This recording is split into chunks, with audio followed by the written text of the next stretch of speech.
Hello, everybody, and thank you for joining me, your host, Tommy Gilbert, as we take a seat at the table with coaches and student athletes to get a behind-the-scenes look into Titan athletics. From in-depth breakdowns to fun stories, you can catch it all right here on Titan Table Talk. Good afternoon, Titan fans, Titan family. Welcome inside the very snowy Ames Library area here. The flurry is falling outside. It is really feels like the first week of winter here in Bloomington for sure, and a very, very exciting first week of winter for the women's basketball team. Here with guards Ava Bardic and Lauren Huber. And let's rewind first back to Tuesday night, 1 week ago from when this is airing. Whitewater Wesleyan has been a really fun non-conference rivalry at the beginning of the season for quite some time now. Warhawks have had the upper hand for the last several years, but a very, very big road win on Tuesday night, a little bit of vengeance for a nail-biter loss at the beginning of last season. 20 points, 4 steals, 2 blocks for Ava, 15, 9 rebounds, and 5 assists for you, Lauren. But just give us a little bit of an overview. What was it like going up there knowing, this is a top 10 borderline, top 5 battle when you're looking at preseason polls for whatever that's worth. And obviously, you had your hands full for sure against a big and strong and talented team at their place. What was the mindset going into that game? I'll take that. I'll start. I think that we kind of went into that game just kind of thinking about the last season and thinking about how we really should have had that win. We were up. We probably both still remember it like it was this year. We were up the entire game until the fourth quarter. And so I think we kind of walked into that game just really having a drive to win. And, we prepped a crazy amount for them. And they're really well coached. They have really good players. But, we came in and I feel like we had less to lose than they did. They were ranked higher than us, so we kind of went in just and wanted to make it a team win. And we all had a really strong drive to beat them. And that's pretty much just where it came from, I think. Yeah, oftentimes when people talk about our team this season, they talk about our strength of schedule. And we've done a great job scouting, prepping for teams, focusing on ourselves, too, to make sure we're ready for every game. So we treated it like that, no different than any other. But ultimately wanted to, like Ava said, prove that although we're returning all the same people as last year, we're a different team. We're going to find a way to win.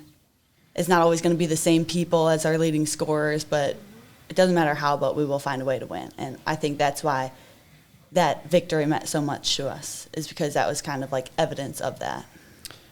Yeah, and I think we got to see some more evidence of that maybe over the weekend too. And what I was kind of thinking as I was sitting there this morning looking at the box scores and stories and trying to refresh my memory here, which lasts about 15 seconds on any given day, is that even 6 games in, tough competition, talking about Hope and Calvin, Whitewater, and then the Midwest Challenge with DePaul and Wash U. But winning a lot of very different games, very different ways. Relative shootout at least up at Whitewater, a much more defensive battle, not quite as good shooting by either team against DePaul. You've been able to win when you haven't shot the 3-ball very well. You've been able to win with 2 people carrying the load. DePaul game, Wash U game is one of those. You've been able to win with 7 different people scoring in double figures, and the minutes really, really spread out. Which is a really good thing to be able to do when you're sitting here on December 1st looking at, okay, we don't have to be able to play exactly our desired tempo to win. We can adjust to what the other team is trying to do, and we can still be effective and feel that way out on the court. Mm-hmm. Yeah, this whole season has been, our coach just keeps using the word adjustments, and that's kind of been our thing this year, and we're trying to adjust to different games, different teams, different players, and I think that the way this season has been going is obviously Lauren's an amazing player. If she scores 10 points, other people are going to make up for the fact that she didn't score her average. And I think that that's our best thing that we have going right now. It's just nobody is really selfish, and no one cares if they don't score 20 points. If we all score 10, we'll win the game. So that's just been the biggest thing for us, I think, that unselfishness. Yeah, I've heard people say we're an opponent's X's and O's worst nightmare. Yeah. It's just hard to stop 5 people on the court when, if you're playing 1v1 versus us, we find a way to score often. So it's just taking advantage of things that we could take advantage of the court and Sometimes that's a quick dish or swinging the ball. It's just, like Ava said, adapting as the game goes on and having the capability to do that in a lot of various ways.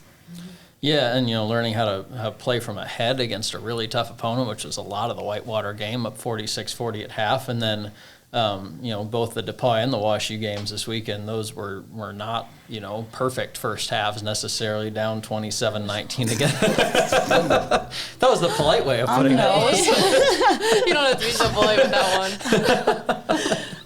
27-19, DePauw was up in the mid-second. That was tied at the half. And then when you look at the WashU game again, you're looking at a really, potent offense. But again, the Bears were up by 10 in the second, up 30-24 at the half, and 24 points in the first half. Okay, that's not what you want to be sitting there looking at halftime. But knowing that, A, you guys have played together for a long time, you've done this a lot, and B, you have so many different ways to score and so many different ways to defend that, there's some teams that can try to make halftime adjustments, but you don't have the personnel to do it well and to match up with what the other team's trying to do. And when you're sitting there in the locker room 20 minutes into a game knowing, okay, we didn't do this, and this well, this is what we need to do, and we actually have the talent and the ability and the versatility on the court to do it. Yeah. That's a good feeling, too. Were there any particular adjustments when looking at the WashU game really on Sunday that you tried to make at halftime for the Bears?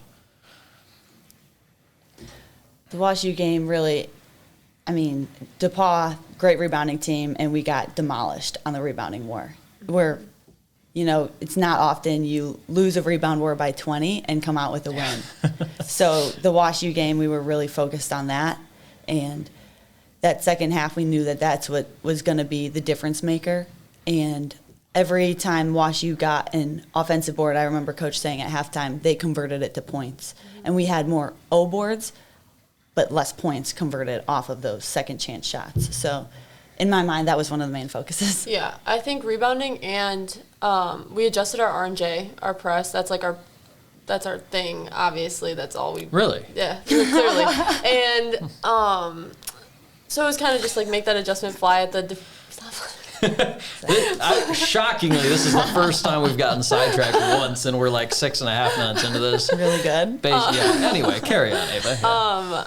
Flying at the offensive team quicker, getting to traps faster, and kind of just gambling more, because getting those steals is how we win games. And I think the R&J making an adjustment really changed the game for us. And I also think last year we got in these positions a lot where we'd be winning, and then once a team would go on a run, we'd never come back. Mm-hmm. And I think that just shows the maturity we've kind of gained this year, and the fact that we've been playing together longer definitely helps.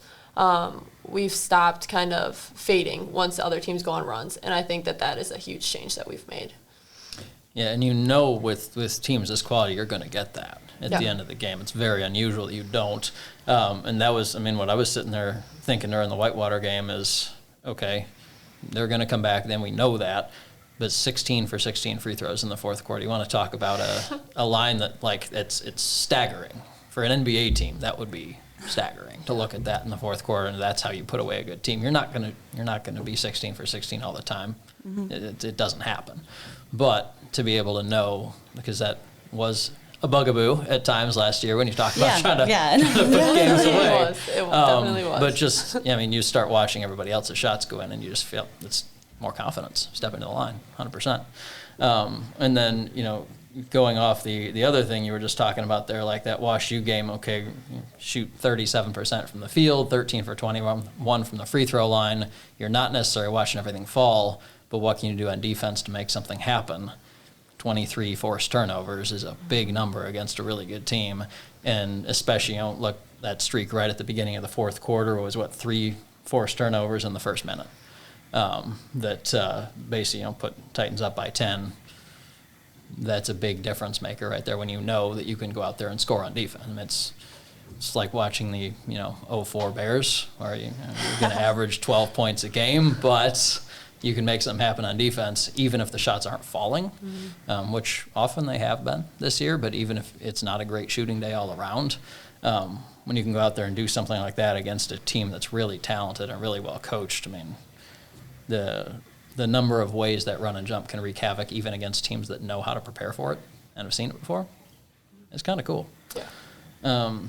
When you look at this upcoming week, for the more seasoned Titan fans out there, it's still a little weird, I think, sometimes to see CCW games in early December.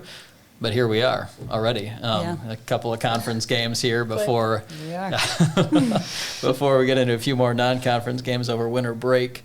But Wednesday, which will be tomorrow night when this airs, 7 p.m. at North Park. Saturday, 2 o'clock against 21st ranked Carroll.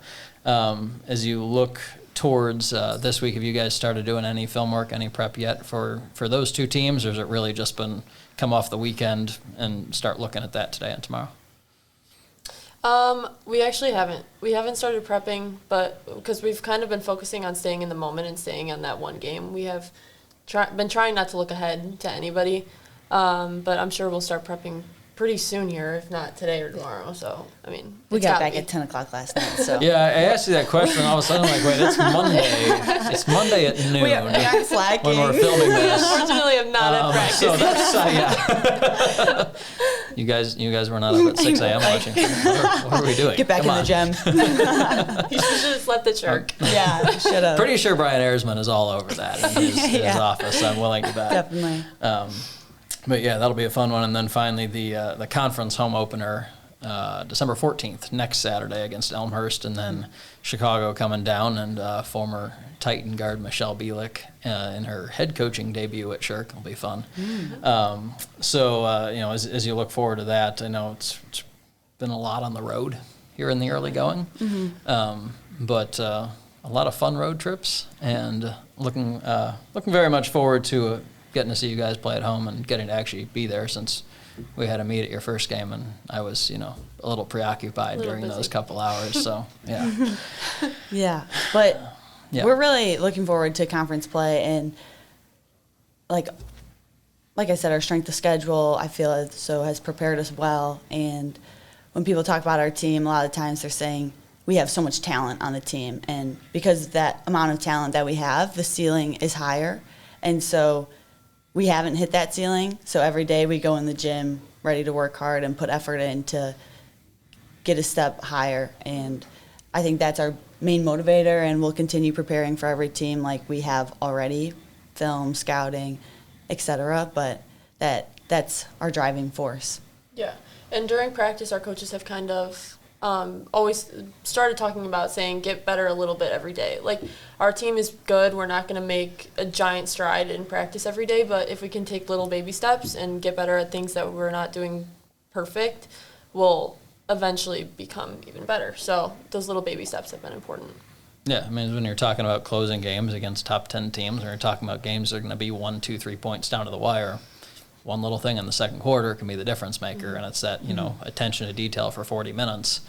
Being able to get some fresh legs in there when you've got more than 5 starters, essentially, helps with that too. So it's, the more you can be a little rested and not have to play 37 minutes every game the entire season. It's going to happen sometimes, but not have to play 37 minutes a game the entire season. It really, it helps with all that too.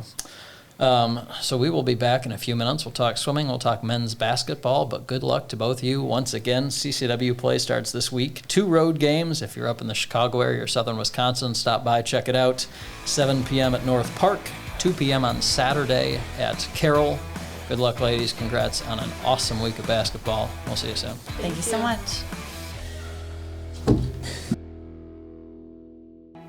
I can see it now. The smell of the grass on the quad.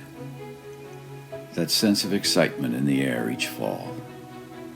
It feels like yesterday. While I'm no longer 18, I know there are students out there ready for an opportunity like I had.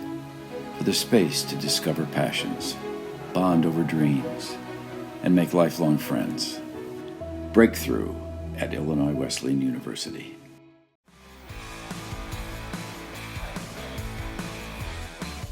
Welcome back inside the Ames Library podcast studio here in this week 13 broadcast of Titan Table Talk.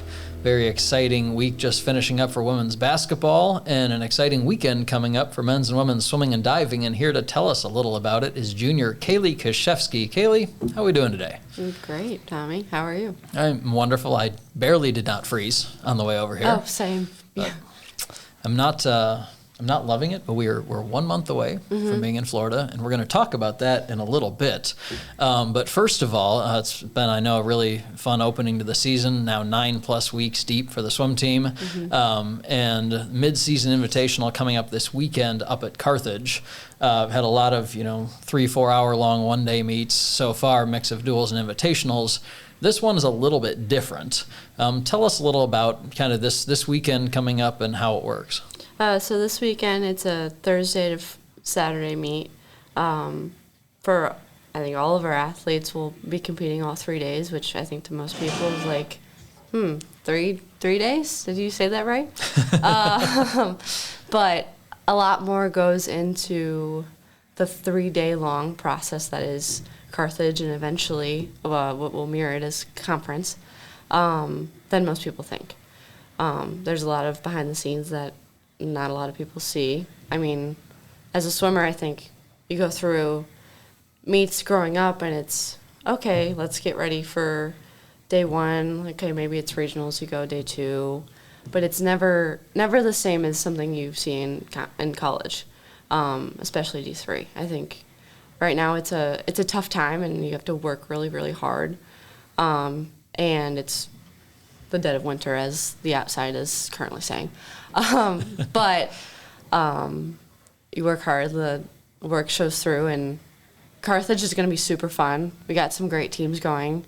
Like, I have friends from multiple different teams I see every year, and of course my teammates are there to cheer me on too. But it'll be fun to see how everyone does at Carthage, and then we kind of get a secret weapon because we don't suit up. We have some fun getting to watch everybody else, and then we come into conference and demolish them. But it'll be exciting. I'm excited for that, and then for winter training afterward. Yeah, because really, I mean, we'll probably be the only team this weekend that's not fully rested and suited and shaved. A lot of teams will do that for mid-season. We do not. We'll do, maybe slightly lighter on Wednesday and Thursday for those that are doing a warm-up swim Thursday morning than you normally would.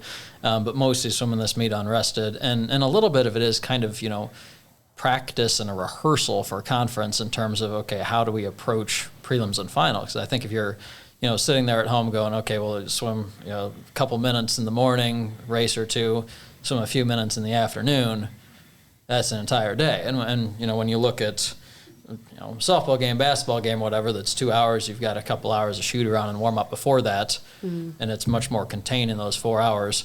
But give us a sense of, as you're trying to almost do like a dry run rehearsal for what conference looks like what do you do recovery-wise, and what do you do kind of race study-wise in between prelims and finals in particular to get ready to hopefully come back and swim faster at night?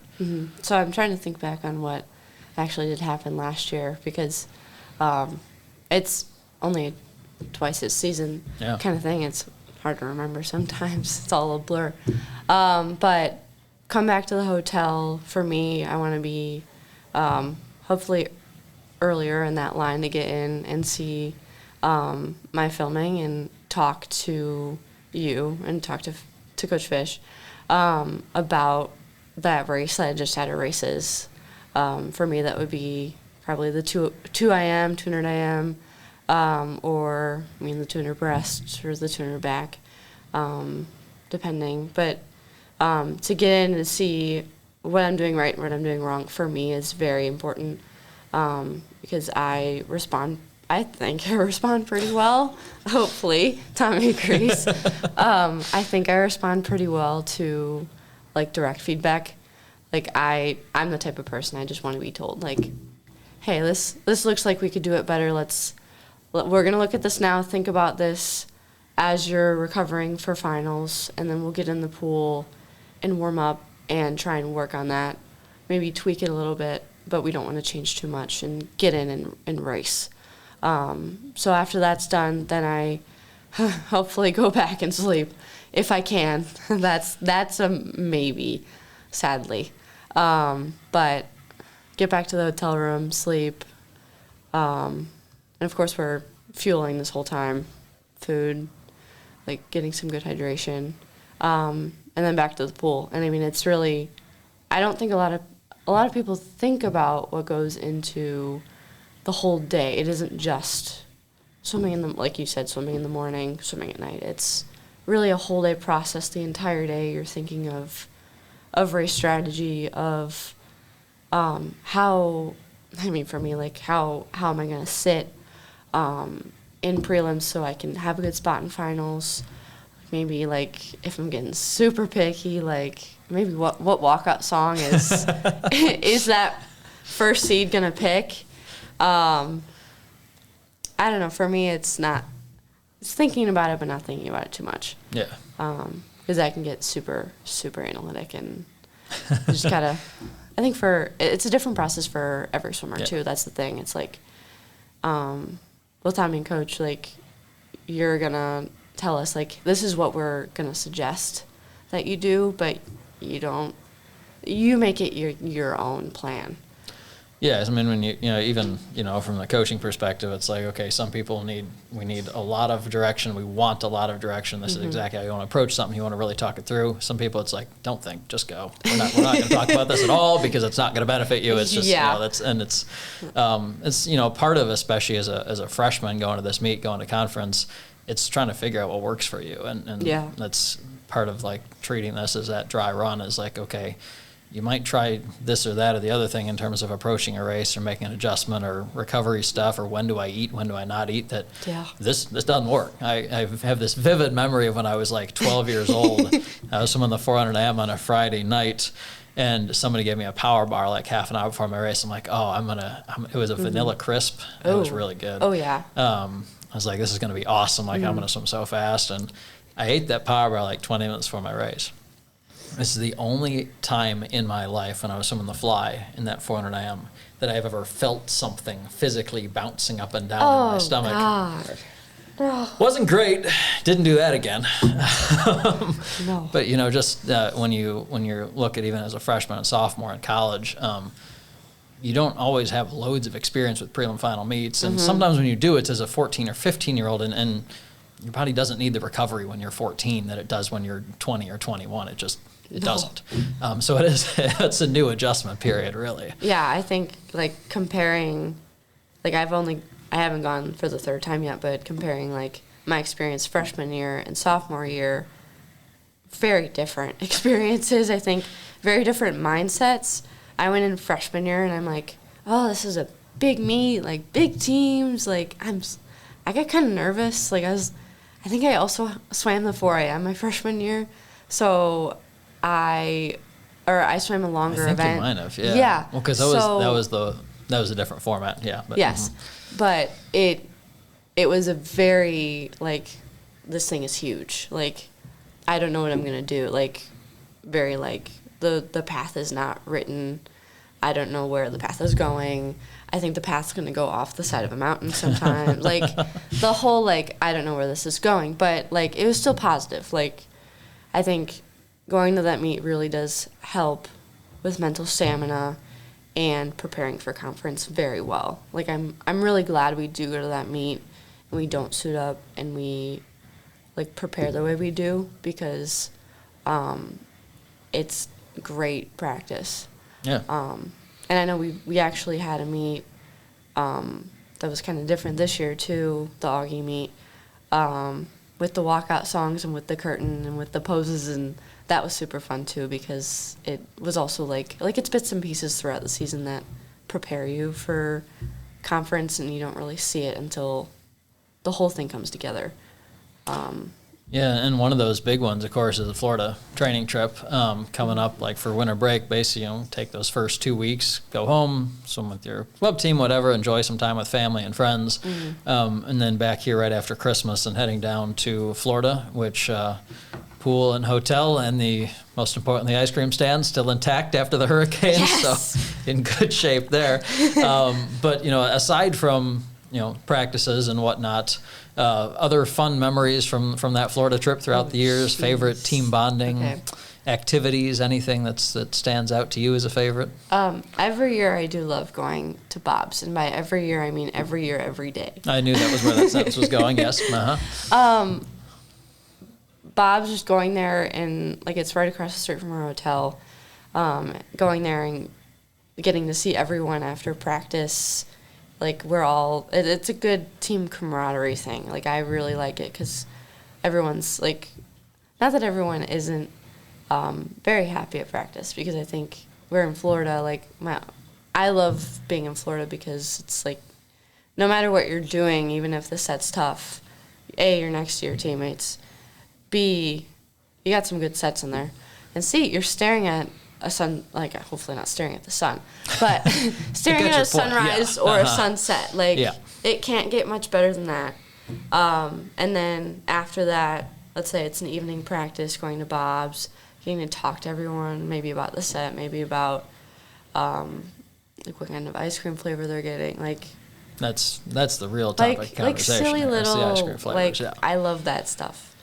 I think one of my other favorite parts was always the bus rides or the van. We ride in the vans, so the van rides, and the shenanigans that go on in the vans. Like my freshman year, we couldn't fly. We drove. Southwest died for a week. Yep. And honestly, like I kind of liked driving more than flying. Yeah, it was fun. I don't know about you, but getting lost in the Tennessee mountains was pretty fun, Tommy. You know I was going to bring that up.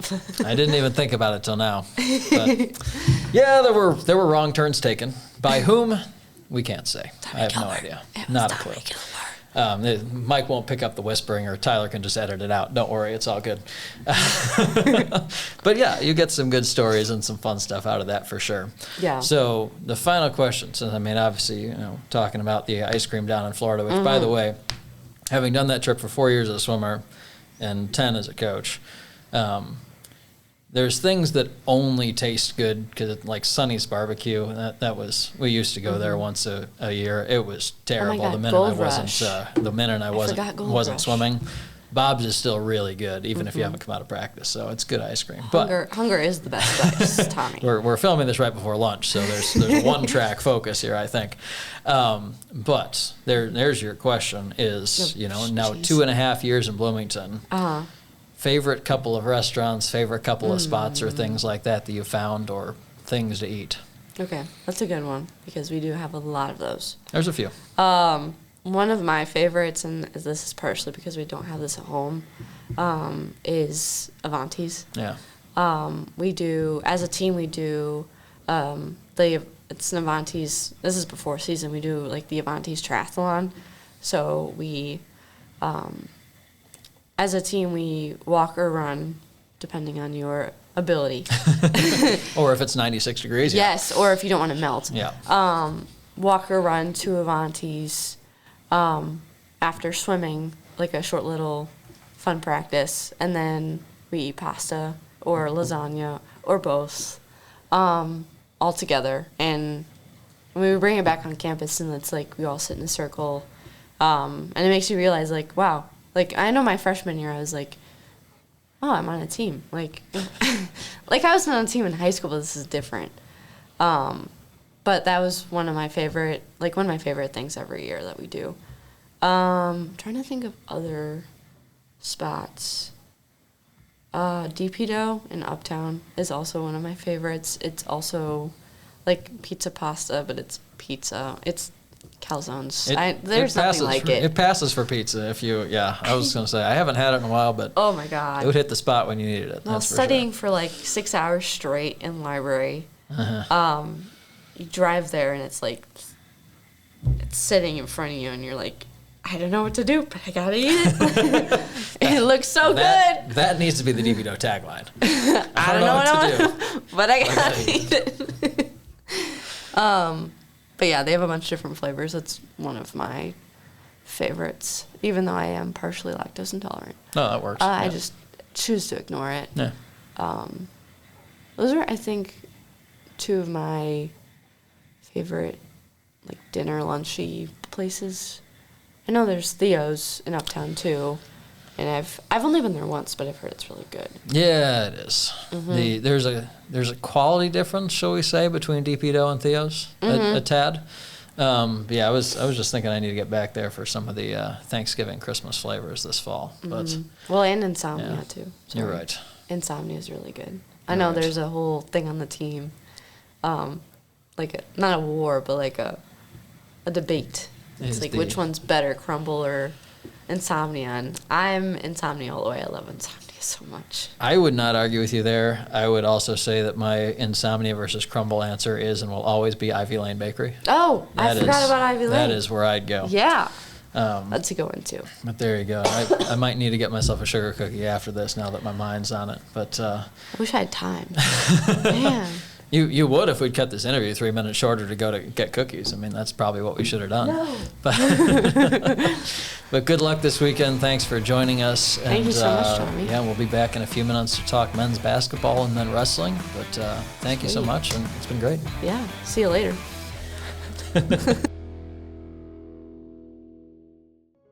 They say inside every challenge is an opportunity. At Illinois Wesleyan, you have the power to seize that opportunity.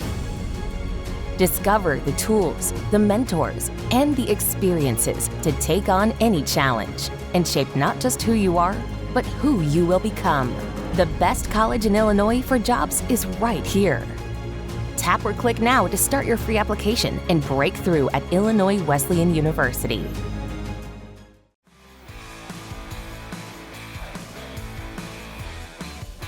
Welcome back. Our third guest of the day on Titan Table Talk is head men's basketball coach Ron Rose. Coach Rose, how are we doing today? Great. Good seeing you, Tommy. Hope you had a good Thanksgiving. I did. It was a fun and very, very relaxing week. Maybe a little more so than you, at least having to make a trip up north. We're going to talk about the game in a minute. For now, we need to address what just came up right before we went on the air, which is Ava Bardic and Lauren Huber have been gone from the studio for 45 minutes, and you got here about 10 minutes ago.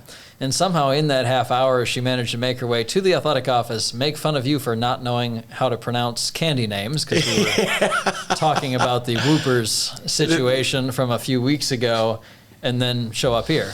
Hot off the press. Okay. She also said there's no way I could be more entertaining than her, so she didn't say that. But I'm sure it's true. She was probably thinking it the whole time, even if she...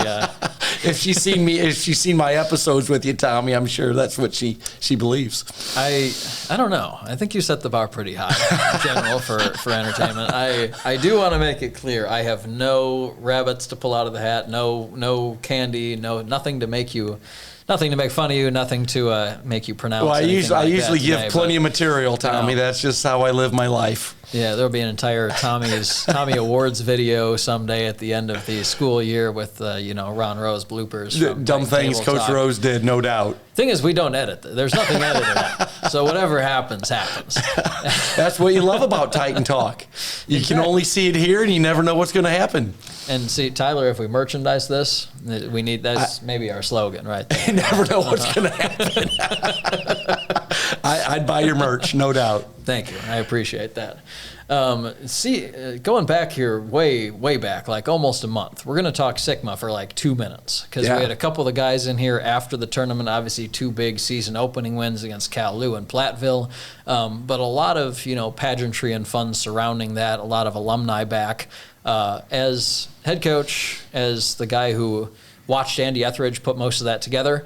No doubt. I was going to say who put most of it together, and then I'm like, no, that's not really what happened. It actually is pretty accurate there, Tommy.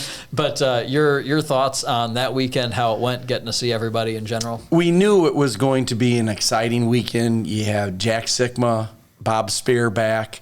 We had 40-plus former all-conference players back. We had 4 top 20 teams playing in an opening round tournament. So there was a lot to be excited about. And I'd say this, it played out. You couldn't have scripted it any better in terms of how we played, how the tournament ran, getting to see so many former players. It was just a terrific way to start the season. And kudos, you're right, Andy Etheridge, Ryan Schmidt, Bobby Wheat, Aaron Levin deserve the majority of the credit for how smoothly everything went. But it was really a fun weekend and a great way to start the season. Yeah, and since then, have not been back at Shirk other than to practice. It feels like a long time ago, about a month ago. Yeah. Since we had 4 tough road games, which in a way helps galvanize your team. It is, you spend more, when you're on the road, you spend more time together, you create new experiences, and you're really tested. And I think our group has been. It really helps having a veteran group like we have. It really helps having a group that has a vision for the type of season we want to have. And fortunately, we're able to come out with 4 wins on the road. Yeah, and a couple of those, pretty clean, cruised a lot of the way. A couple of those, not so much. I mean, stout 69-57, a couple of, 20-ish, 20-plus point wins down in the St. Louis area against Westminster and Webster.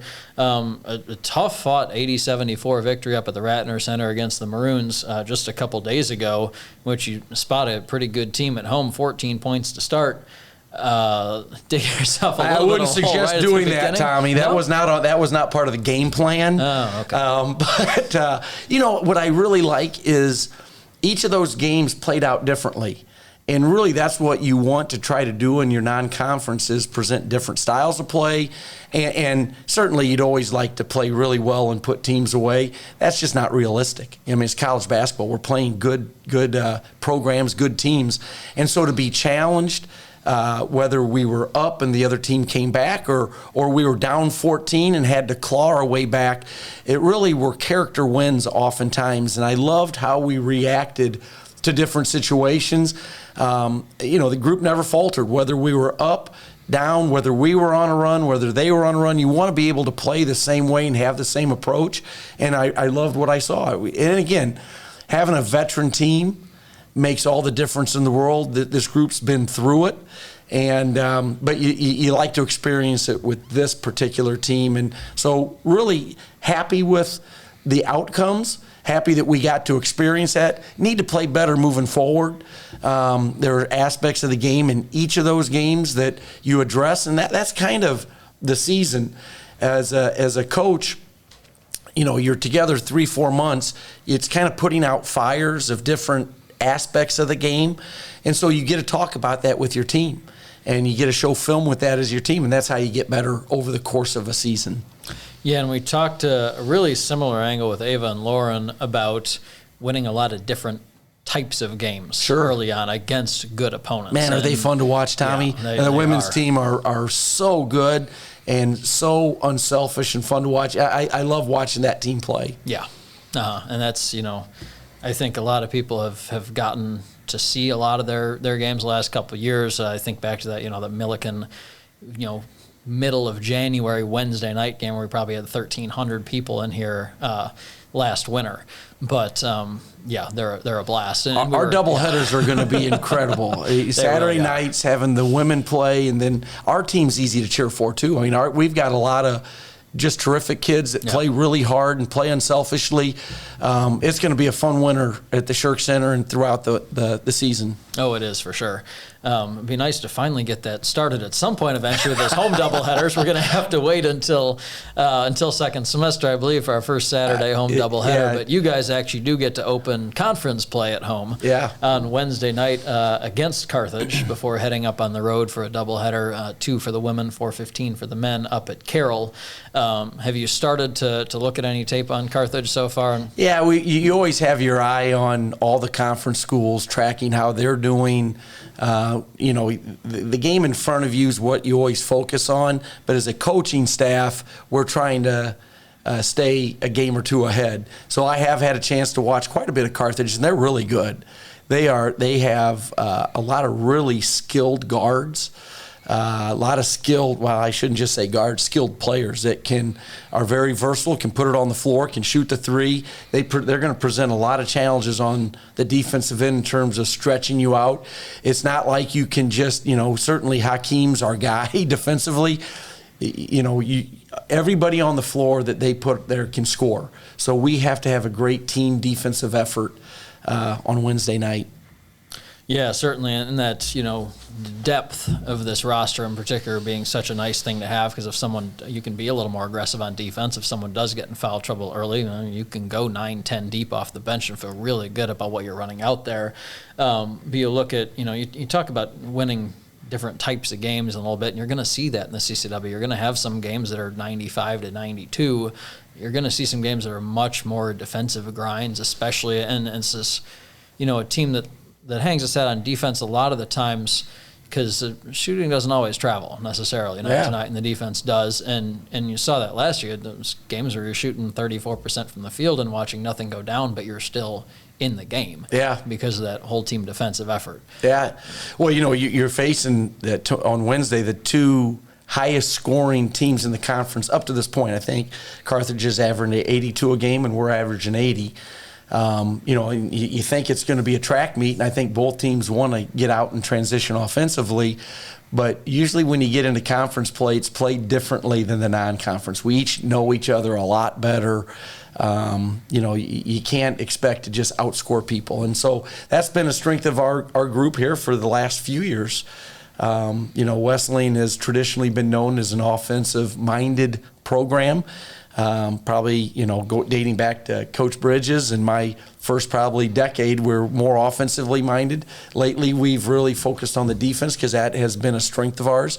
I think what I've really enjoyed is trying to put some fuel back in that offense, scoring 80 points a game, and then combining that with a stingy defense has been a good recipe early in the season.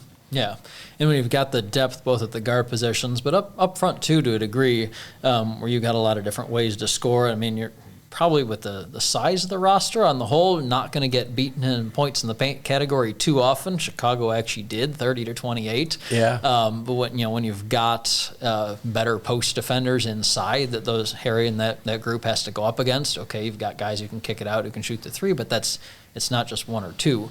It's if we bring Trey waves at if Trey you. has a cold night, if somebody else has a cold night, like there's a lot of options out there, and there's a lot of different ways to get the ball in the hoop. And it's proven true. I mean, we've had key guys like Harrison or Nick Roper at different times have been in foul trouble.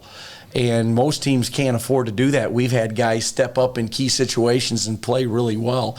We've been playing 10, 11, 12 deep.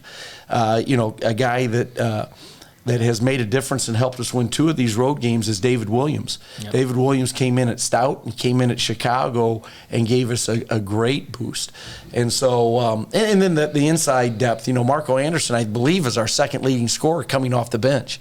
I think one of the things that I really like is the confidence in which we're shooting the basketball right now. We're shooting over 38% from behind the arc, and we knew that was going to be something people talked about, and we're a very capable shooting team, and I love that that's just growing. The confidence is growing, and when you can really click, I think, as you look at the best offensive teams we've had here, it can't be one-dimensional. It can't be you can only score inside or you can only score outside. It's when you can do both of those things. And so certainly we score in the paint a lot, whether it's post feeds or drives to the paint. But now we're really starting to click on the perimeter as well, and that's where we'll become really dangerous offensively. Yeah, and talk about Marco being right up there in terms of leading scorer off the bench, 12 points, 7 rebounds for him, 18 for Nick, 14 for Harry, 12 for Trey Bazell. Josh had 11, 4 assists. But when you're adding those guys up, and I know there's some starters in that mix I just mentioned, but look at Chicago game, scored 80 points. 37 of them from non-starters. Yeah. I mean, that's almost... What a luxury. Yeah. Yeah, it's the hardest part is getting guys you want minutes, enough minutes. Yeah. I mean, there's a lot of guys I would like to play, and you only have 40 minutes in a game to play them. I think if we could make the game, like soccer, get 3 periods of 20, we'd even be more effective. We got so much depth. Have you thought about just trying to sneak a 6th man on the court? If you can help me out with how to figure that out, I would love to do that. So it is, and it takes a lot of unselfishness. Yeah. I think you see that on the women's side and the men's side, that it takes a great level of unselfishness to play that way, knowing that you have great depth and you have multiple players that are talented. We could have 8-9 guys in double figures. We can have 8-9 different guys lead us in scoring, and I don't think any of our guys care. Yeah. And so that's really the key. And I was thinking about that actually this morning as I was sitting there looking at a couple of the women's box scores, a couple of yours. Is like it could be a year we have 2 really, really talented programs, and there might be an All-American somewhere in the mix there, but almost nobody needs to put up first-team All-American numbers because you don't have to. Well, and I think both teams have several people that are talented enough to get that type of recognition. Yeah, exactly. And when those people don't have to carry the load by themselves. And are willing not really, to, no doubt. Yeah, that's what does it. Once again, exciting week coming up for the CCW openers. I told you the women's schedule earlier, but they will also open Wednesday there on the road. You guys at home against the Firebirds, and then the doubleheader Saturday up at Carroll. It's a 2 p.m. tip for the women's game, roughly half an hour between the women and the men, so call it around 4:15. But if it's snowy and cold this Saturday, what better thing to do than sit in your den, sit in your living room, and watch 4 hours of Titan basketball No streaming. doubt. It'll be entertaining. It will. You know, Carthage, if you go back to the preseason poll, we were picked to win it with 5 first-place votes. They were second with 4 first-place votes and only 1 vote behind us. It's a talented team coming in. It's a big game for both teams. Yeah. And should be a lot of fun to watch. Come on out to the Shirk Center on Wednesday and catch the men in action for the first time at home since the SICMA tournament. Finally. Basketball season's still going on. Finally. Still on December 2nd. Still. Can you imagine that? We'll be back in a few minutes with Bobby Conroy, but thanks, Coach Rose, for joining us. You've been watching Titan Table Talk presented by Whoopers. You never know what's going to happen. Thanks, Tommy. Why is Illinois Wesleyan the #1 school in Illinois for jobs? Maybe it's because we're the AND University. That's right, A-N-D. And here you can explore the arts and study in a pre-professional program, double major and play a sport, do an internship and study abroad. Your opportunities are endless. Tap or click now to explore Illinois Wesleyan and start your free application today.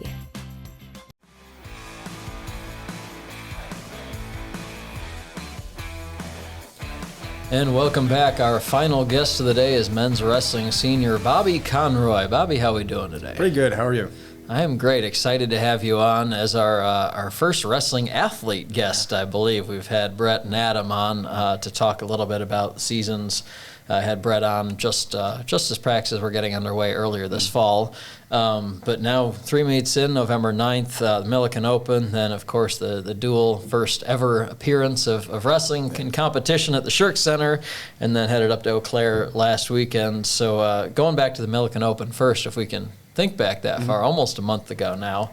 A pin 8-2, 9-2 decisions for you to get to the semis, and then got to test yourself against a couple of top 15 nationally ranked wrestlers right there in the semis in the third place match. For the first competition of the season, how do we feel about that? I felt good going into it. It was a lot bigger than it was last year. I think there was almost 20 teams this year versus maybe half that last year. So already massive tournament than what it was. A lot better teams too. So we were a little bit nervous, but we had faith in our guys, so we just went out there, did our best. I tried to do my best. Fell a little short to some pretty good guys. So I was happy with the result. Plenty of stuff to build on. So. Yeah, and Austin Johnson with 4 match wins in that one too, and some exciting stuff, I think, from the freshmen as a whole. I mean, when you're talking about a significant freshman class and really the first true freshman class that was able to go through a full recruiting cycle, and obviously the first year of the program, looking back a little over a year ago now, there were a few freshmen who came here to wrestle. There were a few wrestlers already here, but it's kind of that put together what you can to start creating a team, and getting to see this first real full recruiting class in action this fall has been a lot of fun. That November 15th duel against Milliken at Shirk, some tough competition at home, but keyword being at home. Yeah. And getting to compete here for the first time ever. I was at a team dinner that night, otherwise I would have been there. I was a little bummed about the timing on that. But what was the atmosphere like? What was it like for you guys, and obviously for senior day too, to get to compete in the Shirk Center? It felt special. That's all I got to say. That week leading up to it just felt so much, I don't know the word for it, just felt different, felt special, felt unique. I've only had one senior day from high school, so this was a nice little last hurrah. And we were all getting nervous because we were just at their Milliken Open week prior, and I knew exactly who I was going to wrestle. I wrestled him last year, so we're pretty good friends, so I was nervous about how that was going to go. I was really excited to see my mom and have my parents watch. They haven't seen me wrestle in a while, so that was cool. Seeing all the towels and all the fans there, all the support, it was just awesome. Yeah, and that's the biggest thing that, I mean, you know, you see it. You guys are at so many other different sporting events here throughout the school year, and, you know, you see so much of the support from the other athletes, and you've never gotten to have that before because you've never had a home duel, home invite, home anything. And getting to do that, like, in prime time on a Friday night where, you know, most of the other sports don't have something going on, and you can actually come out and watch you guys and support you guys, like, yeah, it's pretty awesome. That's the one this year, but hopefully, you know, definitely more in the future as continue there better be. Continue to build on it there. Then the one final competition before Thanksgiving, the 8-man and woman battles up at Eau Claire, another first for the program, the first time the men and women actually got to compete together on the same day at the same location. Austin Johns picked up a second place finish at 141 in the gold division there. Some nice performances in the flights from Amir, from Jackson, Jordan Tyler with the first match win for women's wrestling. Takeaways now from those last two, from both the duel against Milliken and from the 8-man and woman battles up at Eau Claire, now that you've kind of gotten to see some of your newer teammates in action a little more? Obviously, we're motivated. We saw better teams like Milliken Open versus Milliken, and then at Eau Claire, we got our eyes open. We realized we have to light a fire under our butts a little bit, see what it takes to like compete with them. And a lot of the team has like really recognized that and put their foot down, put their heads down, just kept working. And I noticed that. My coaches noticed that. So I thought it's really cool. Yeah, that's awesome, and especially going into a period of the year where it's a little bit more training than it is competition. Obviously, you guys are, well, today, since this will air on Tuesday, today you guys are up at North Central for a duel, and then December 14th, the North Central invite, but then, you know, off and either off campus and relaxing a little bit or here practicing until January 6th. So a little bit of a lull in the competition schedule between finals here and winter break. Any particular goals or things you guys have to work on, either for you individually or as a team, to get ready for that January, February slate? A couple of points of interest that we started like write down in practice are like our conditioning, our end of match, how we wrestle, and mental toughness. That's what we've been working on these past few weeks. Since our last tournament at Eau Claire, we've been working really hard on that, working on our defense, working on our offense. So basically just the whole ensemble, but really focusing on our mental and our, just drive. Yeah. It takes a little bit of that sometimes to be a successful wrestler. Yeah. Last time I checked. And there's so many, I think, of our viewers and listeners who are, long time Titan fans who may remember the 70s and early 80s days of wrestling, but really haven't been around the sport a lot for the last couple decades, and a lot who are probably a little less familiar with how, dual meet scoring, invite, and all that works. And especially when you talk about stamina, you talk about endurance, some of the invites you might be wrestling 4 or 5 times in a day. What's the recovery look like for you guys between that? What's your plan of action as you go into that, so we're not just dead on the mat by the middle of match 3? It's different for everybody. My personal approach is very different from everybody else. But you get there early, right when the gym opens up. Check your weight if you can. If you're overweight, you can work it off a little bit, lose a little bit, and then to make weight, you do skin checks, make weight. And then you have an hour or two before wrestling starts. So you have an hour to recover, eat, and then you have another hour to warm up, get ready. And then wrestling starts. They go from lower weights to higher weights. So if you're a heavier weight like me, you have like another hour and a half to wait. So obviously it depends on what weight you are. But after your first match, they designate an hour in between matches. Well, supposed to. But sometimes it can be 30 minutes. Sometimes it could be 20 minutes based on how well you're feeling, how fast the tournament's moving. So other than that, it should be an hour, and eating food in between, recovering, electrolytes, big, just staying fuel. Sometimes naps even. I've taken a few of those. Personally, I like Skittles or Starburst in between to give me some fast sugar Nice. right before, and then duels actually are a little different. Duels have a start set time. You go in a couple hours early, check your weight, make sure you're good, work out a little, make weight, and then you have about 2 hours, again, or an hour to eat, warm up, and then it goes chronological in weight, bottom to top. So you can kind of guess when you're going to be up. So Yeah. And correct me if I'm wrong, but that Milliken duel actually would have been your first collegiate duel. Is that correct? Because Yeah. we didn't do any duels last year. No, yeah, that was my first and the team's first in a while. Yeah. So The important questions here, we always try to get into the really deep stuff on Titan Table Talk, as you may know. When it comes to Skittles, through the last 15, 20 years, the green ones have been both lime and green apple at various times. And I have a very strong opinion on this personally. Okay. But have you had both the lime and green apple versions? And if so, what's your preference? I have. Green apple is my preference. Oh, you're a lime person? I am a lime person, and they went through. Is it Mars? M&M Mars that makes Skittles? I don't know. Whoever it is that makes Skittles. I think it's M&M's. They went through that period where they were just throwing green apple into everything. When I was 15, 17 years old, and I was salty about it. I'm not gonna lie, but Can't believe that.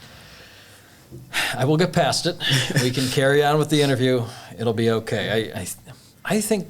Tyler, correct me if I'm wrong, but I think candy has now come up in 3 of our 4 interviews so far today between Ron Rose's Whoppers and, yeah. Right. We should have saved this for a Halloween episode. It's a staple. It is. It's a staple in the food groups. Yeah. Well, it gives you a little something to eat in between matches that actually tastes good too. Yeah. Instead of, so. All right. This is the important stuff that's good to know, I think. Back on a slightly more, non-Skittle related question. As you look at, the way your collegiate athletic career has gone and the way that you've really gotten to be a big part of the rebirth, essentially, of this program here, when you were looking at coming back closer to home before junior year, what was it that went into, okay, I'm going to come to Illinois Wesleyan, I'm not just going to play lacrosse, I'm going to do both, I'm going to wrestle. What was that decision process like for you and the choice to come and be part of this brand new team? Wow. Actually, I haven't really thought about that in a while. We just went from Skittles to really deep right there. Yeah, I hope you appreciate it. It's a hard switch up. But, when I was looking around at other schools, I'm still really good friends with a bunch of wrestlers that wrestle in college, so I would go home and see them and then somehow work my way into their practices. I'm like, wow, I kind of really miss this. And so when I started looking back home, this was actually my second choice out of high school and under Iannucci. So I was like, okay, I can come here. And then I get a call from Brett Robbins saying, hey, we're starting a wrestling team. Would you want to be a part of it? I was like, I'd love to. So then I had to talk with Mike Wagner, Iannucci, and Brett Robbins all at once and be like, I kind of really want to do both sports. So that's how it ended up. And they were okay with it. And now I'm living happily ever after. Beautiful. That's what you love to see. And obviously last year, the first year of the program in several decades. This year, the first year with really what looks more like a full roster. Mm-hmm. What's that change been like from kind of the early days of last year to now with the facility more well developed and finished over there and a bigger team, both for practice purposes and competition purposes? It's very different because last year was more like us and Coach Richards and Robbins and the team. I mean, there was maybe 10 of us in total, and it was very more one-on-one, like what you need to be working on. Now that it's bigger, it's you versus your teammates and how you guys can help each other while having our coach overlook us. So the dynamics change for the better, and I like it because obviously more wrestling partners, which is better. But it's good to see fresh faces, seeing a full class come in. They're so young, they have so much to learn, and I'm old. Technically speaking, I'm old for everybody, and it's good trying to help them navigate through their lives in college, and at the same time wrestling, trying to deal with stuff. So I really enjoy it. Yeah, and it's been fun to see certainly the growth of that program over the last year and a half, and looking forward to seeing the second duel in the program's recent history, at least, coming up later today, as our air date is Tuesday, December 3rd, and then up to the North Central Invite once again on the 14th. So you can keep an eye on iwsports.com, check out the results from all of those. Thanks so much for joining us today, Bobby, and good luck. Thanks for having me. Appreciate it.